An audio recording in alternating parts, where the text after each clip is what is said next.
Hi, I'm Daniel from CPAP Solutions Australia, and I'm here today to talk to you about the humidifier tank on the BMC Luna G3 Auto CPAP machine.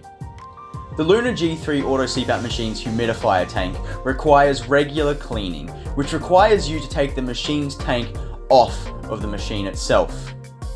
But there can be some issues when doing this. If you don't take it off properly or put it on properly, you do risk putting cracks in the humidifier tank, as well as snapping off the clip that attaches the tank to the machine.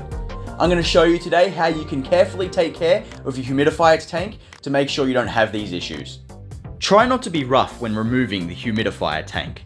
Simply press down firmly on the tank until you hear a click, at which point you can take the tank off the machine.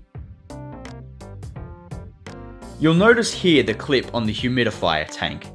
Be careful when taking the tank off the machine and putting it back on again, because if this clip breaks, then you won't be able to attach the tank to the machine again.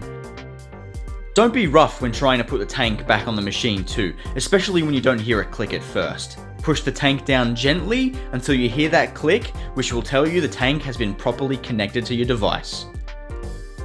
Thank you for watching our video. I hope you found it helpful. Make sure you subscribe below to stay up to date with all of our latest content. Have a great sleep.